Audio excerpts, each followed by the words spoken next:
successful siya, napatawan niya si Senador Crispo. Bigla ba niya naman sinabi, tingnan niyo yung mukha ni Marcoleta kung matatawa kayo. Napakawalang hiya nung tao na yun, Mr. Chair.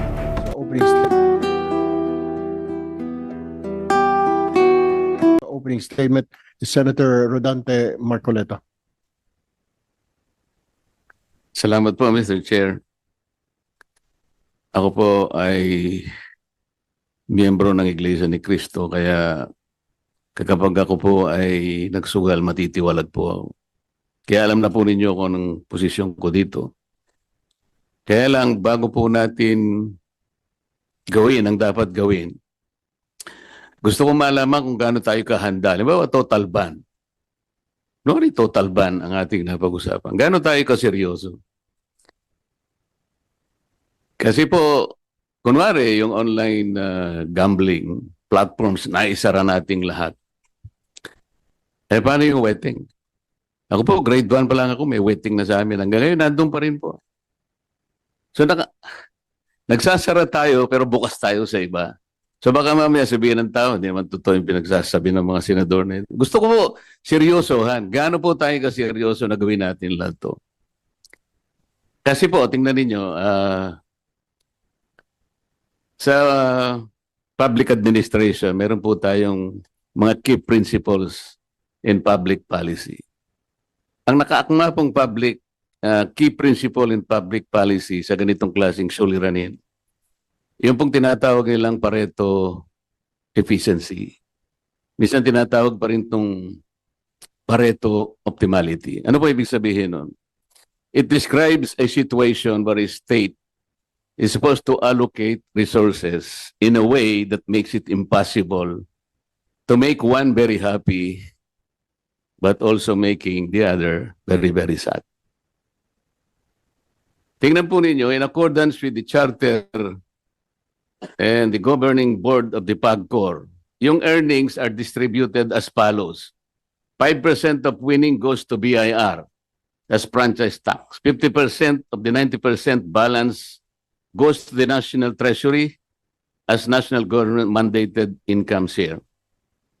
Cities hosting PAGCOR casinos are given fixed amount for their respective community projects. Ito po yung pang corporate income tax. 5% of the balance after the franchise tax and national government mandated income share goes to the Philippine Sports Commission for the country's sports development programs. 1% of net income goes to the Board of Claims. Dangerous Drugs Board, 5 million a month. It provides funds for the implementation of comprehensive dangerous drugs, for the establishment, maintenance, operation of drug rehabilitation centers, and the Sports Incentives and Benefits Act. PAGCOR is also in coordination with the Department of Energy, ay ini-implement po nila yung RA 9153 or the Renewable Energy Act of 2008. Batas mo yata ito, Senator Zubiri. A funding which will be sourced from 15% of PAGCOR's annual net income. Remaining balance of PAGCOR's income is remitted to the social fund to sustain the priority projects of the Office of the President. 50% of the national government share from PAGCOR's gaming income shall be transferred to PhilHealth to fund the Universal Healthcare Center. Paano po ngayon yan? Napakaraming tatamaan ngayon. Paano natin sasagutin ngayon ng biglaan sa ating mga kababayan to? Nang hindi tayo pagsususpetsahan na gagaling-galingan ng mga senador na ito, pero baka wala ring magawa. Gusto nating iban talaga. Ako po, number 1, gusto ko ring iban yan. But let's face it, bakit po naging salot ito, sabi ng ating chairman? Gaano kalaki yung salot? Bakit lumaki yung salot? Anong ginagawa ng PAGCOR? Ang PAGCOR po, sa aking pagkakaalam, kayo po ang may mandato nito, Presidential Decree 1869, as amended by PD 1993, Executive Order 260, at saka RA 9487. Whereas, sabi po niya rito, let me read this, Mr. Chair. PAGCOR's operation has enabled the government to identify the potential sources of additional revenue, provided games of chance are strictly managed and made subject to close scrutiny, regulation, supervision, and control of the government. Bakit nagkaroon ng breakdown ng control, ng supervision, ng scrutiny? Bakit sa ngayon sa mga nagsipagsalita ng mga kasama ko ay lumala ng lumala and we're facing a social ogre siguro. Ano po ang ginagawa ng DICT, for example? Kayo po ay magbabantay din dito. So ito po lahat pag-usapan muna natin. Sino-sino po ba ang may-ari ng mga online game platforms? Siguro po kailangan isubmit sa atin ng PAGCOR sino po yung malalaki talaga. Halimbawa po, sino ang may-ari ng AB Leisure Exponent Inc.? Sino yung may-ari ng Gabin Ventures Inc., GVI? Sino yung may-ari ng Playmate Leisure Solutions Corporation? Sino may-ari ng PhilWeb Corporation? 4 lang po yung babanggitin ko. I was informed that these 4 online gaming operators corner more than 80% of the entire market for this gambling operation. Sino po itong mga lalaki? Kilala ko po lahat ito, kaya lang gusto ko marinig sa PAGCOR. Isasubmit nyo po ba sa komite kung sino-sino ang may-ari ng mga gaming platforms na ito? Mr. PAGCOR, can you make a commitment na isubmit po ninyo?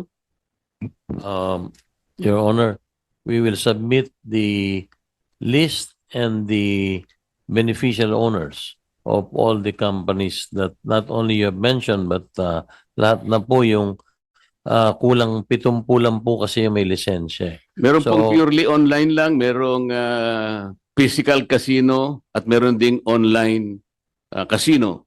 Opo, Your Honor, amin pong isusumite ang 2 uri ng pagmamayari na inyong tinatanong. Una po, yung sa land-based casinos, yun po yung tinatawag ng mga integrated resorts. So kung saan yun po ay may mga iba't ibang pag-aari din. Ngayon meron din po yung mga land-based casinos na yon na integrated resorts. Sila po ay meron ding online gaming na negosyo na kalakip sa kanilang lisensya. At bukod po doon po sa online gaming companies, isusumiti po namin sa committee yung pong pangalan, una yung pangalan nung may lisensya, pangalan ng lisensya, at pangalawa po ay kung sino po ang mga beneficial owners nito. Kulang 70 po lahat, Your Honor. Isusumiti po namin lahat yon sa committee. Ang siguro po, Mr. Chair, ang kailangan natin para mas maging malinaw, sino yung official owner, sino yung beneficial owner, sino yung gaming system administrator, ano yung mga games. Katulad po ng halimbawa, itong AB Leisure Exponent Inc. Yung mga games niya po, ito yung DG Plus, Arena Plus, Bingo Plus. Ito po yata yung nag-sponsor nung isang concert. Ngayon lang, pati po ako ay kanyang idinawit. Nagpapatawa po siya. Nakita niya yung dating Senador Grace po na nagtatawa. Natawa po at siguro naging successful siya. Napatawa niya si Senador Grace po. Bigla ba niya naman sinabi, tingnan niyo yung mukha ni Marcoleta kung matatawa kayo.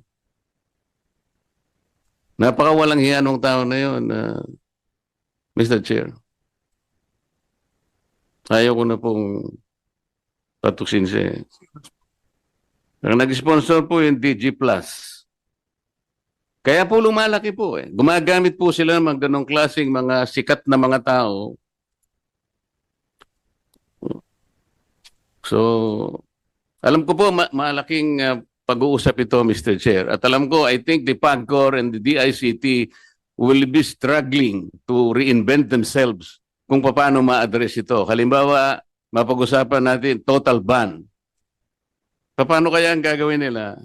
Sa ngayon pa lang, Mr. Chair, I would suggest, kung nandito po yung representative ng BSP, na silang nagre-regulate po ng mga e-wallets. I believe, Mr. Chair, the BSP should issue a suspension order to e-wallet platforms to deny links to all these online game platforms para wala na pong wala nang pag-uusapan. Can the BSP do that? Good morning, Mr. Chair, Your Honor. Yes, as the Monetary Board of the Bangko Sentral ng Pilipinas has approved our policy that we direct the BSP supervised institutions to take down and remove all icons and links redirecting to online gambling sites. Sa temporary measure, sir, para po kahit pa paano may magawa na tayo. Let me